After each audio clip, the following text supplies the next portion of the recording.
नमस्कार दोस्तों, स्वागत है आपका स्टडी विद सिलेक्टर्स में। और डेली करंट अफेयर का जो हम सेशन लेकर आते हैं आगे उसमें नेक्स्ट वीडियो लेकर। तो आज है 16 मई। तो 16 मई का करंट अफेयर देखेंगे हम। इसमें हम देखेंगे 20 ऑब्जेक्टिव टाइप के प्रश्न और 5 जो वन लाइनर के प्रश्न देखते हैं। तो ये हमारा पैटर्न होगा। इस हिसाब से हम 20 क्वेश्चन आपको बताएंगे, हर डेली बताते हैं। चलते हैं आगे क्वेश्चन पे। क्वेश्चन से चलने से पहले आप सभी से अपील करते हैं कि हमारे चैनल स्टडी विद सिलेक्टर्स को अभी तक आपने यदि सब्सक्राइब नहीं किया तो प्लीज़ सब्सक्राइब कर लें। बेल आइकन दबाना बिल्कुल ना भूलें, जिससे सबसे पहले नोटिफिकेशन आप तक पहुंचता रहे। तो देखते हैं आज 16 मई का जो पहला करंट अफेयर का प्रश्न है, क्या कहता है। कह रहा है, हाल ही में भारत के 50वीं शतरंज ग्रैंड मास्टर कौन बने हैं। Option A Sayatan Das, option B Aditya Samant, option C P Shyam Nikhil और ऑप्शन डी प्रदेश एम। तो किसको 85 जो शतरंज ग्रैंड मास्टर का बनाया गया है वो कौन है, उनका नाम क्या है। तो इसका सही आंसर क्या होगा। इसका सही आंसर होगा option C P Shyam Nikhil जो हैं उनको 50वें भारत के 50वें शतरंज ग्रैंड मास्टर का खिताब मिला है। तो क्वेश्चन नंबर 1 का आंसर ऑप्शन सी होगा पी श्याम निखिल। अगला देखते हैं क्वेश्चन नंबर 2। क्वेश्चन नंबर 2 में कह रहा है, हाल ही में साहित्य अकादमी फेलोशिप से किसे सम्मानित किया गया है। Option A Salman Rushdie, option B Ruskin Bond, option C Bhabhi Mehta और ऑप्शन डी एस सुदर्शन। तो किसको साहित्य अकादमी फेलोशिप से सम्मानित किया गया है। तो इसका सही आंसर क्या होगा। इसका सही आंसर होगा ऑप्शन बी रस्किन बॉन्ड को हाल ही में अभी साहित्य अकादमी फेलोशिप से सम्मानित किया गया है। क्वेश्चन नंबर 2 का आंसर ऑप्शन बी होगा। मोस्ट इंपॉर्टेंट क्वेश्चन है, जरूर याद रखेंगे, कहीं ना कहीं आपको देखने को मिलेगा किसी न किसी एग्जाम में। आगे देखते हैं क्वेश्चन नंबर 3। क्वेश्चन नंबर 3 में कह रहा है, हाल ही में विश्व हाइड्रोजन शिखर सम्मेलन का आयोजन कहाँ किया जा रहा है। तो इसका सही आंसर क्या होगा। ऑप्शन ए में बताना है पेरिस है, ऑप्शन बी में है न्यूयॉर्क, ऑप्शन सी रॉटरडैम और ऑप्शन डी लंदन। तो कहाँ पर जो है विश्व हाइड्रोजन शिखर सम्मेलन का आयोजन किया जाएगा आगे। तो इसका सही आंसर होगा ऑप्शन सी रॉटरडम जो जगह है वहाँ पर जो है विश्व हाइड्रोजन शिखर सम्मेलन का आयोजन किया जाएगा। क्वेश्चन नंबर 3 का जो आंसर होगा वो होगा ऑप्शन सी रॉटरडम। आगे देखते हैं क्वेश्चन नंबर 4। क्वेश्चन नंबर 4 में कह रहा है, हाल ही में ITF के जूनियर 30 टूर्नामेंट का शुभारंभ कहाँ हुआ है। Option A Lucknow, option B Mumbai, option C Kolkata और ऑप्शन डी जयपुर। तो ITF का जो जूनियर 30 टूर्नामेंट है वो कहाँ पर अभी शुरू किया गया है, उसका शुभारंभ कहाँ पर हुआ है। तो उस जगह का नाम बताना है। तो वो जगह जो है वो क्या है, उत्तर प्रदेश की राजधानी जो लखनऊ है वहाँ पर ITF का जूनियर 30 टूर्नामेंट का जो है शुभारंभ किया गया है। क्वेश्चन नंबर 4 का आंसर होगा ऑप्शन ए। क्वेश्चन नंबर आगे देखते हैं क्वेश्चन नंबर 5। क्वेश्चन नंबर 5 में कह रहा है, हाल ही में दिवंगत पूर्व उप मुख्यमंत्री और वरिष्ठ भाजपा नेता सुशील मोदी का संबंध किस राज्य से है। Option A Madhya Pradesh, option B Maharashtra Assam, option C Maharashtra और ऑप्शन डी में कह रहा है बिहार। तो कहाँ से कहाँ का संबंध है, कौन, सुशील कुमार मोदी का जो कैंसर से पीड़ित थे और एम्स में अभी उन्होंने अंतिम सांसें ली। तो उनका संबंध जो है वो किस राज्य से है, तो ये बताना है। तो इसका सही आंसर क्या होगा। इसका सही आंसर होगा ऑप्शन डी, वो बिहार राज्य के उप मुख्यमंत्री रहे हैं, भाजपा के वरिष्ठ नेता थे वे। तो क्वेश्चन नंबर 5 का आंसर होगा ऑप्शन डी बिहार। आगे देखते हैं क्वेश्चन नंबर 6। क्वेश्चन नंबर 6 देखने से पहले आप सभी से हम अपील करते हैं कि हमारा चैनल स्टडी विद सिलेक्टर यदि आपने अभी तक सब्सक्राइब नहीं किया है तो प्लीज़ सब्सक्राइब कर लें, बेल आइकन ज़रूर दबा लें, जिससे हम हर रोज़ जो वीडियो लेकर आते हैं तो उसका नोटिफिकेशन सबसे पहले आप तक पहुंचता रहे। अभी तक आपने अभी दोस्तों तक शेयर नहीं किया है तो प्लीज़ हमारे वीडियो के लिंक को शेयर करें, ज़्यादा से ज़्यादा लोगों तक पहुंचाएं। हमारे द्वारा बहुत ही मेहनत से जो 20 क्वेश्चन जो हैं वो आपको तैयार करवा के दिए जाते हैं। इसके पीछे बहुत ही मेहनत होती है। तो कृपया हमारी मेहनत को सफल बनाने के लिए आप चैनल को सब्सक्राइब जरूर करें और लोगों तक शेयर करें। हमारे द्वारा जो ये 20 से 25 क्वेश्चन पढ़ाए जाते हैं ये आपको बहुत ही कम समय में, पूरे यूट्यूब में सबसे कम समय में हमारे द्वारा ये जो आपको वैल्यू एडेड मटेरियल है उपलब्ध करवाया जाता है। तो कृपया हमारी मेहनत को सफल बनाएं और चैनल को सब्सक्राइब जरूर करें यदि आपने अभी तक सब्सक्राइब नहीं किया है। आगे देखते हैं क्वेश्चन नंबर 6। क्वेश्चन नंबर 6 में कह रहा है, हाल ही में अंतर्राष्ट्रीय पादप स्वास्थ्य दिवस कब मनाया गया है। ऑप्शन ए में कह रहा है 7 मई, ऑप्शन बी में कह रहा है 6 मई, ऑप्शन सी में कह रहा है 12 मई और ऑप्शन डी में कह रहा है 5 मई। तो इसका सही आंसर क्या होगा? इसका सही आंसर आपको बताना है कि जो अंतर्राष्ट्रीय जो पादप स्वास्थ्य दिवस है वो जो मनाया गया है वो उसका थीम क्या है। तो इसका सही आंसर क्या होगा? इसका सही आंसर होगा ऑप्शन सी, जो 12 मई है वो मनाया गया है अंतर्राष्ट्रीय पादप स्वास्थ्य दिवस के रूप में। क्वेश्चन नंबर 6 का आंसर ऑप्शन सी होगा 12 मई। आगे देखते हैं क्वेश्चन नंबर 7। क्वेश्चन नंबर 7 में कह रहा है हाल ही में किस देश में सूअर की किडनी लगवाने वाले पहले व्यक्ति का निधन हुआ है? Option A South Africa, option B Australia, option C New Zealand और ऑप्शन डी अमेरिका। एक बार प्रश्न फिर से देखते हैं, हाल ही में किस देश में सूअर की किडनी लगवाने वाले पहले व्यक्ति का निधन हुआ है? Option A South Africa, B Australia, option C New Zealand और ऑप्शन डी अमेरिका। तो इसका सही आंसर क्या होगा? इसका सही आंसर होगा ऑप्शन डी अमेरिका में अभी हाल ही में कुछ दिन पहले ही एक व्यक्ति ने अपने जो सूअर की किडनी जो है वो अपने ऊपर ट्रांसप्लांट करवाया अपने अंदर, तो उसका अभी हाल ही में निधन हो गया है। तो ये इम्पॉर्टेंट क्वेश्चन पहला ये भी है कि किस देश में पहली बार जो है किसी व्यक्ति को सूअर की किडनी लगाई गई थी।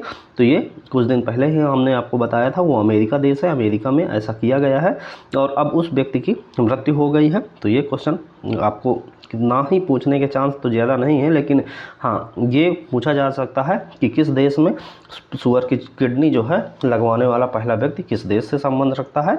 तो ये अमेरिका इसका सही जवाब होगा। आगे देखते हैं क्वेश्चन नंबर 8। क्वेश्चन नंबर 8 में कह रहा है हाल ही में माइक्रोसॉफ्ट एआई किस देश में 4 अरब यूरो निवेश करेगा?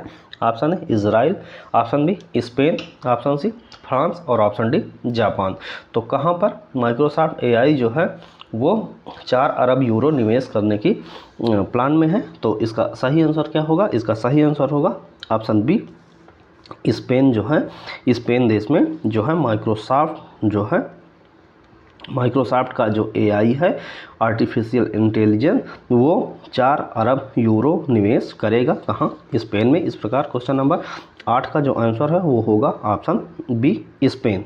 आगे देखते हैं क्वेश्चन नंबर 9। क्वेश्चन नंबर 9 में कह रहा है हाल ही में गोला फेंक स्पर्धा में राष्ट्रीय रिकॉर्ड बनाने वाली एकमात्र खिलाड़ी कौन बनी है? ऑप्शन है Deepak Punia, option B Sumit Malik, option C Abha Khatua और ऑप्शन डी शर्मिला मुखर्जी। एक बार फिर से प्रश्न देखते हैं, गोला फेंक स्पर्धा में राष्ट्रीय रिकॉर्ड बनाने वाली एकमात्र जो खिलाड़ी हैं वो कौन है? तो इसका सही आंसर क्या होगा? इसका सही आंसर होगा ऑप्शन सी आभा खटुआ। आभा खटुआ ने गोला फेंक में हाल ही में गोला फेंक जो स्पर्धा होती है उसमें राष्ट्रीय रिकॉर्ड बनाया है। क्वेश्चन नंबर 9 का आंसर ऑप्शन सी होगा आभा खटुआ। आगे देखते हैं क्वेश्चन नंबर 10। क्वेश्चन नंबर 10 में कह रहा है हाल ही में टीसीएस ने कहाँ मानव केंद्रित एआई उत्कृष्टता केंद्र लॉन्च किया है? ऑप्शन ए लंदन में, ऑप्शन बी टोक्यो में, ऑप्शन सी न्यूयॉर्क में और ऑप्शन डी पेरिस में। तो कहाँ पर टीसीएस ने मानव केंद्रित एआई उत्कृष्टता केंद्र लॉन्च किया है? Question number 10 most important question है, आप ज़रूर इसको याद रखेंगे, मोस्ट इंपॉर्टेंट क्वेश्चन है। तो टीसीएस ने किस जगह पर मानव केंद्रित एआई उत्कृष्टता केंद्र लॉन्च किया है? तो इसका सही आंसर होगा ऑप्शन डी जो है पेरिस। पेरिस पे टीसीएस ने मानव केंद्रित एआई उत्कृष्टता केंद्र लॉन्च किया है। क्वेश्चन नंबर 10 का आंसर ऑप्शन डी होगा। आगे देखते हैं क्वेश्चन नंबर 11। क्वेश्चन नंबर 11 देखने से पहले आप सभी से एक बार फिर से अपील करते हैं कि हमारे चैनल स्टडी विद सेलेक्टर्स को यदि आपने अभी तक सब्सक्राइब नहीं किया है तो प्लीज़ सब्सक्राइब कर लें, बेल आइकन जरूर दबा लें। और हाँ, इस वीडियो का जो पीडीएफ है, इस पीडीएफ को पाने के लिए डिस्क्रिप्शन में हमने टेलीग्राम का जो लिंक दिया है वहाँ पर जाएंगे और हमारा चैनल ज़रूर आप ज्वाइन कर ले टेलीग्राम का। वहाँ हर रोज़ पीडीएफ आपको फ्री ऑफ कॉस्ट अवेलेबल होती रहती है और उसमें विगत लगभग 1 साल पुराने 1 साल की वीडियो पूरी पीडीएफ जो है वो एकत्रित हैं। आप हर रोज़ की पीडीएफ देख सकते हैं। तो रिवीजन के लिए, फटाफट रिवीजन के लिए मोस्ट इंपॉर्टेंट है ये पीडीएफ, आपको बिल्कुल फ्री ऑफ कॉस्ट ये हमेशा उपलब्ध होती रहेंगी। और ज़्यादा से ज़्यादा हमारे चैनल को आप शेयर करें, लोगों तक सब्सक्राइब करने के लिए रिक्वेस्ट करें। हम आपसे रिक्वेस्ट करते हैं ये जो 20 से 25 क्वेश्चन हैं ये पूरे यूट्यूब में सबसे कम समय में सबसे ज़्यादा वैल्यू एडिड मटेरियल हमारे द्वारा आप तक पहुँचाया जाता है। जो हमारी मेहनत को सफल बनाने के लिए आप चैनल को सब्सक्राइब जरूर करें। देखते हैं आगे क्वेश्चन नंबर 11। क्वेश्चन नंबर 11 में कह रहा है हाल ही में centre for world university ranking में भारत के सबसे अच्छे संस्थान का दर्जा किसे मिला है। ऑप्शन ए में कह रहा IIM Ahmedabad, option B IIT Bombay, option C IIT Bengaluru और option D IIT Delhi. Question एक बार फिर से देखते हैं। हाल ही में centre for world university ranking में भारत के सबसे अच्छे संस्थान का दर्जा किसको प्रदान किया गया है। वो कौन सा शिक्षण संस्थान है जिसको centre for world university ranking में सबसे अच्छा संस्थान घोषित किया गया है भारत का। तो इसका सही आंसर क्या होगा। इसका सही आंसर होगा ऑप्शन ए IIM अहमदाबाद जो है उसको भारत का सबसे अच्छा संविधान का दर्जा प्रदान किया गया है centre for world university ranking में। क्वेश्चन नंबर 11 का आंसर जो होगा वो होगा ऑप्शन ए IIM अहमदाबाद। आगे देखते हैं क्वेश्चन नंबर 12। क्वेश्चन नंबर 12 में कह रहा है हाल ही में किसने चंद्रमा पर पहला रेलवे सिस्टम फ्लोएड बनाए जाने की घोषणा की है। Option A JAXA, option B NASA, option C ISRO और ऑप्शन डी CNSA। तो किसने किस जो अंतरिक्ष एजेंसी है किसने चंद्रमा पर पहला रेलवे सिस्टम फ्लोएड बनाए जाने की घोषणा की है। तो क्वेश्चन नंबर 12 का जो आंसर होगा वो होगा ऑप्शन बी नासा जो है उसने ये घोषणा की है कि चंद्रमा पर पहला रेलवे सिस्टम फ्लोएड जो है वो बनाया जाएगा। क्वेश्चन नंबर 12 का आंसर जो होगा वो होगा ऑप्शन बी नासा। आगे देखते हैं क्वेश्चन नंबर 13। क्वेश्चन नंबर 13 में कह रहा है हाल ही में 77वें कांस फिल्म फेस्टिवल 2024 में डी और कैटेगरी में भारत की किस फिल्म को प्रदर्शित किया जाएगा। ऑप्शन है welcome to the jungle, option B all we imagine is light, option C fighter और ऑप्शन डी इनमें से कोई नहीं। प्रश्न एक बार फिर से देखते हैं। हाल ही में 77वें कांस फिल्म फेस्टिवल 2024 में कौन सी कैटेगरी में भारत की फिल्म डी कैटेगरी में भारत की कौन सी फिल्म को प्रदर्शित किया जाएगा। तो इसका सही आंसर क्या होगा। इसका सही आंसर होगा option B all we imagine as light. All we imagine as light जो फिल्म है इसको डी कैटेगरी में भारत की है ये इसको 77वें कांस फिल्म फेस्टिवल 2024 में प्रदर्शित किया जाएगा। क्वेश्चन नंबर 13 का जो आंसर होगा वो होगा option B all we imagine as light. Question number आगे देखते हैं क्वेश्चन नंबर 14। क्वेश्चन नंबर 14 में कह रहा है हाल ही में वर्ल्ड हाइड्रोजन समिट 2024 का आयोजन किस देश में आयोजित किया गया है। ऑप्शन है ब्रिटेन में, ऑप्शन बी मालदीव में, ऑप्शन सी अमेरिका में या ऑप्शन डी नीदरलैंड में।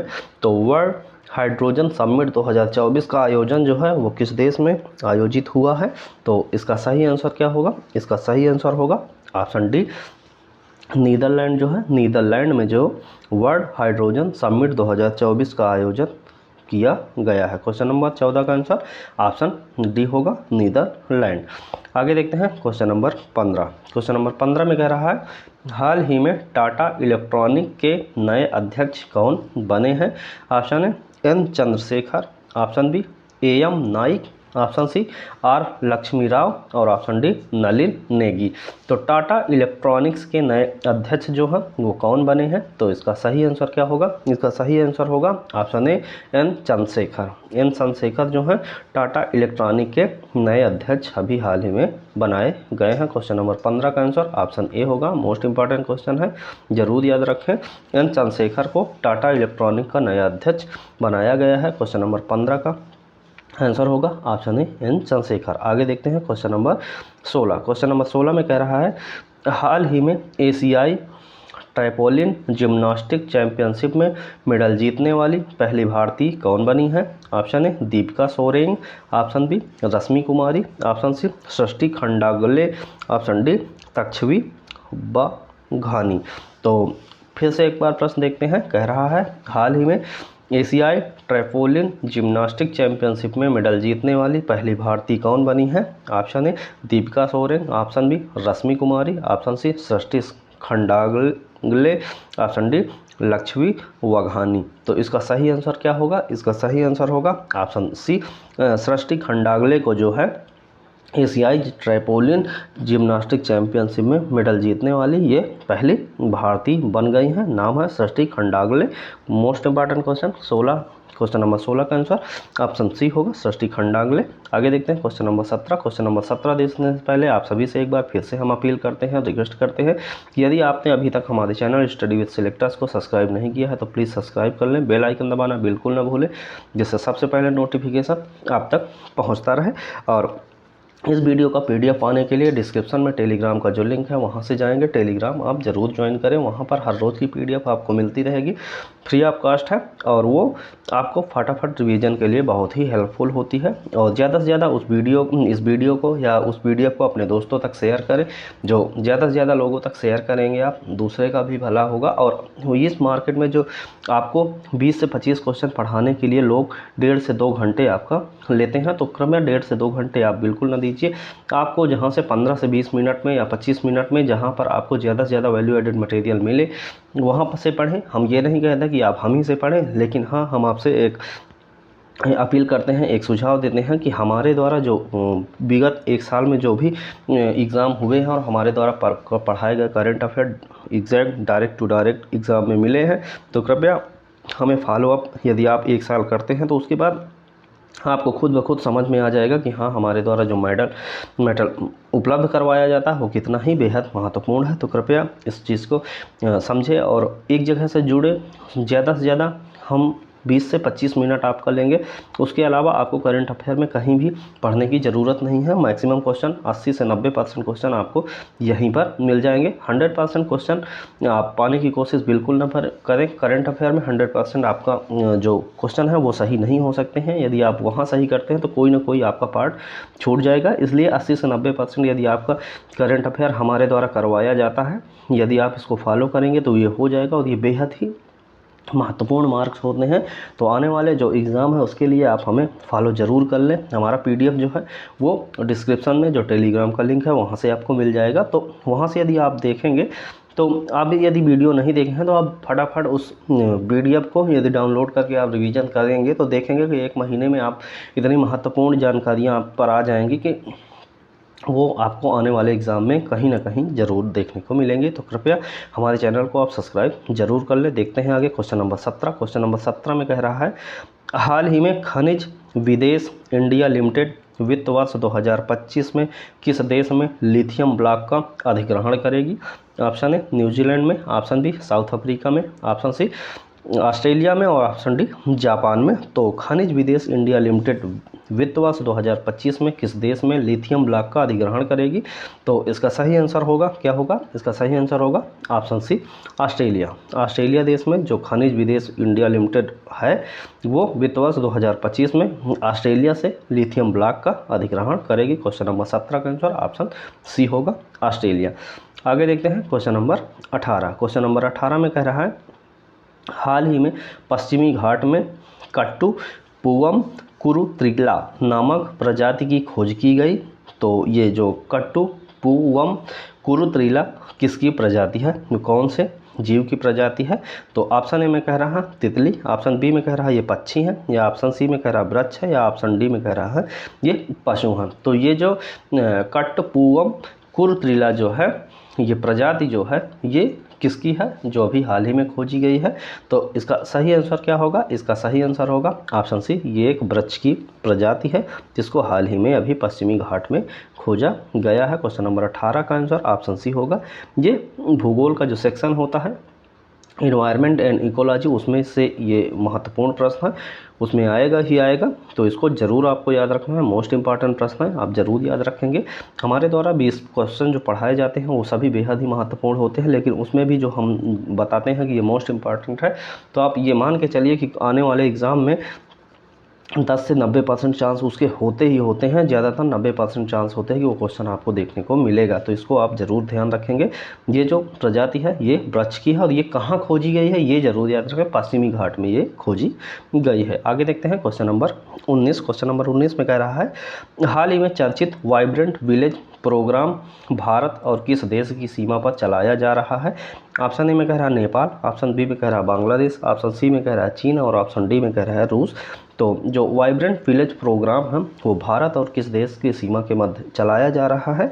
तो इसका सही आंसर क्या होगा? इसका सही आंसर होगा कि वाइब्रेंट विलेज प्रोग्राम जो है वो भारत और चीन के मध्य जो है वो देश की सीमाओं पर चलाया जा रहा है। क्वेश्चन नंबर 19 का जो आंसर होगा वो होगा ऑप्शन सी चीन। आगे देखते हैं क्वेश्चन नंबर 20। आज का हमारा ऑब्जेक्टिव टाइप का जो प्रश्न है ये लास्ट प्रश्न है। इसके बाद हम देखेंगे वन लाइनर के प्रश्न। तो हाल ही में यूनेस्को ने memory of the world Asia Pacific regional register में किसे शामिल किया है? Option A Panchatatva, option B Ramcharitmanas, option C Hridaya Lokan, option D उपर्युक्त सभी। तो फिर से एक बार देखते हैं, हाल ही में यूनेस्को ने memory of the world Asia Pacific regional register में किसे शामिल किया है? तो इसका सही आंसर क्या होगा? इसका सही आंसर होगा ऑप्शन डी होगा उपर्युक्त सभी। यूनेस्को ने memory of the world Asia Pacific regional register में पंचतत्व, रामचरितमानस, सहृदय, लोकन तीनों जो पुस्तक हैं उनको शामिल किया है। मोस्ट इंपॉर्टेंट क्वेश्चन है।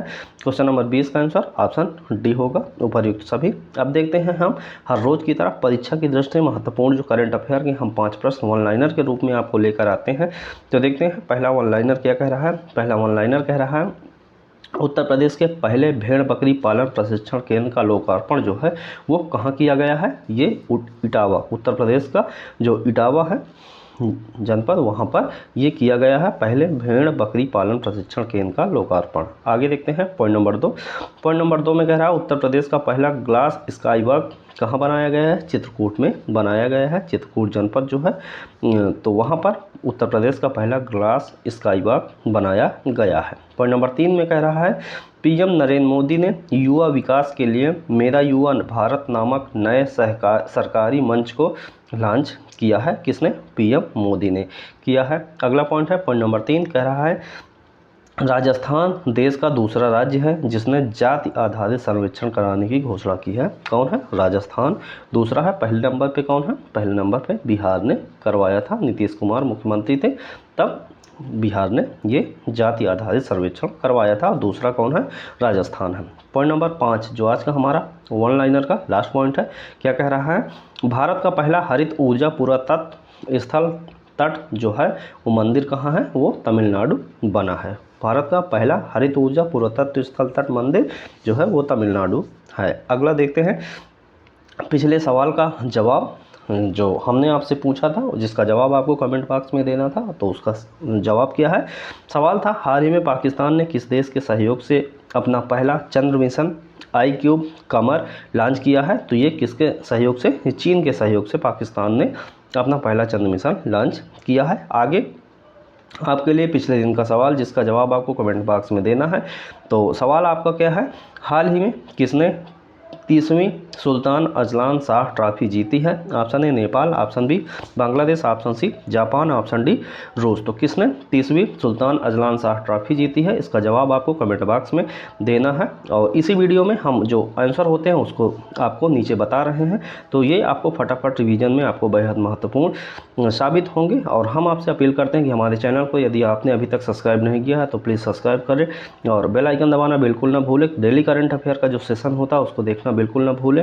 और एक बार आपसे फिर रिक्वेस्ट है कि हमारे चैनल को अभी आपने सब्सक्राइब नहीं किया तो सब्सक्राइब करें, बेल आइकन दबाएं। और इस वीडियो को देखने के लिए आप सभी का बहुत बहुत धन्यवाद। नेक्स्ट वीडियो में मिलने तक आप सभी स्वस्थ रहें, खुश रहें, मस्त रहें।